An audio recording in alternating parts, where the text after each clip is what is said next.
les a continuer mokili kotika kolemba te. Mena nyonso oyo ndeko nanga tika o comprendre ete rôle ya yo parent pour supporter mwana eza clé. Vrai ou faux? Eza essentiel. Bana pesate mes parents d'abord parce que yo muto mwana bo moi liboso. Yo pe muto za supposer na mayele. Et nous ba dire comment mayele ya papa na mama eko travail na ndako. Comment libota wana eko progresser na futur. Comment papa na mama ba oyiko zo soin ya bana, comment société na biso eko répondre pe kitoko. Yo papa na mama so boza modèle kitoko na ndako.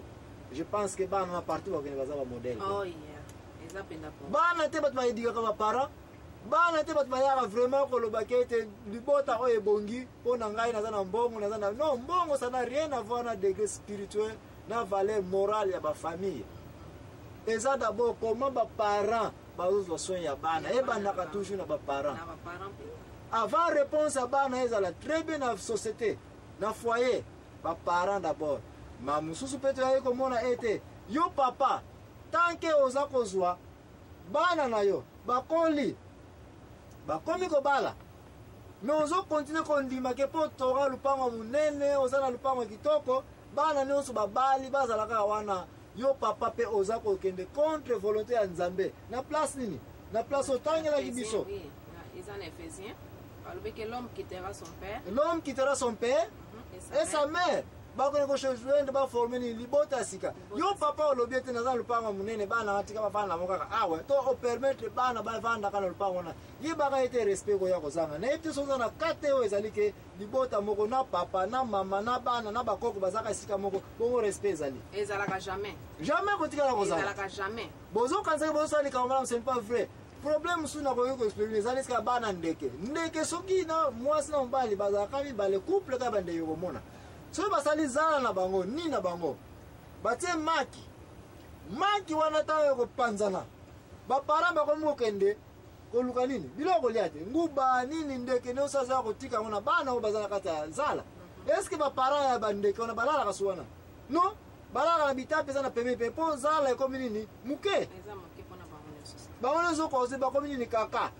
Mais problème ya kala komona mama ya ndeke na papa ndeke so baza ko ya kotika biloko ya bakomo déclarer biso pe libumisa nini ezo senga kolia lisusu ezo senga kolia ale okoma au point où na bango ba mama ya ndeke na papa ya ndeke moi ba supporter bana nyos babota na ezate ale bana ndeke ba okoma na point moko kaka ovandi wana okolia te okufi ou bien pumbwa sala nini ndakivavila ndenge sena ngalobi kende ko luka poyo poko ko vivre alors bana ndeke liboso ba sala ka boyo soki na pumbo na seko na koya banyao ba kolianga ba mbwa ba kolianga bat ba kolokotanga na sai nini na fandika ka awa me akolia pete na se ya nzala mwana ndeke abima na zala ekota kenda asala nini une femme qui akangit étape deuxième fois omona neti aka je mwana ndika komo usani akomi ko pumbwa soka pumbwa lingelo bake a respecter likambo Nzambe alobake te bima na ndako ya ba parents kende ayer yo poko ko sala nini vino ya sika.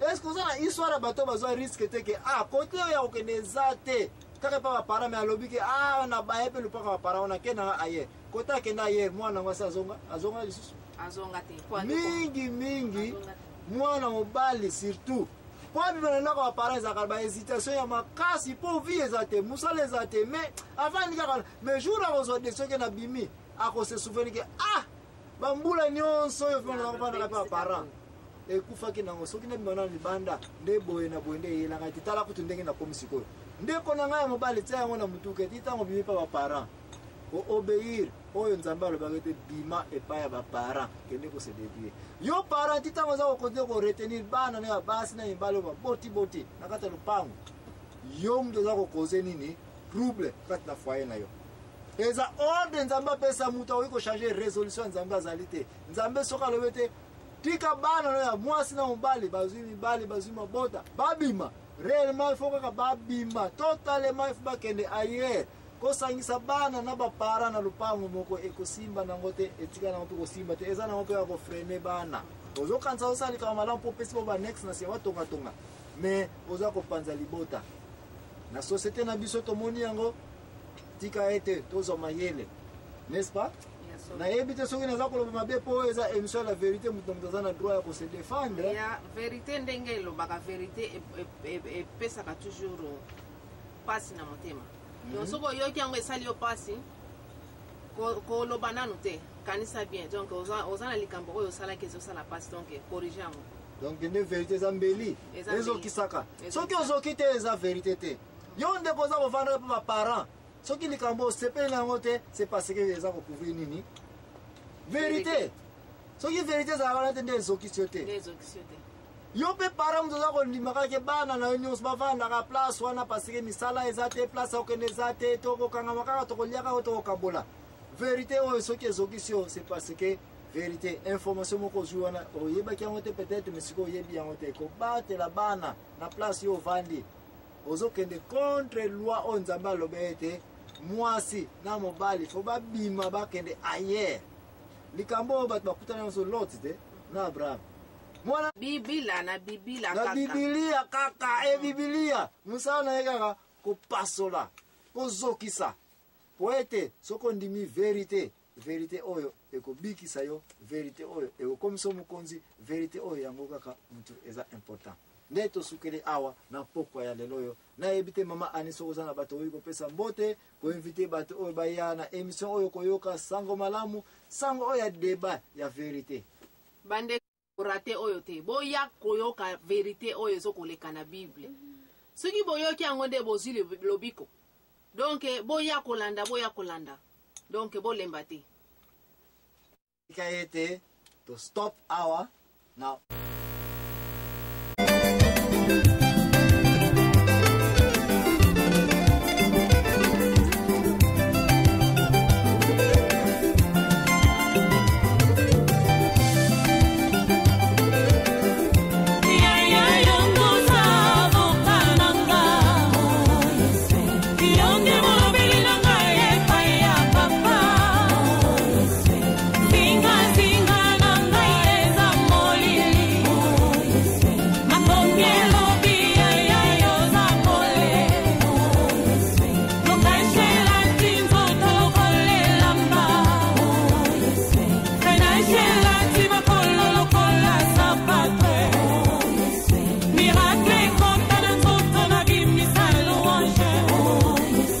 Miracle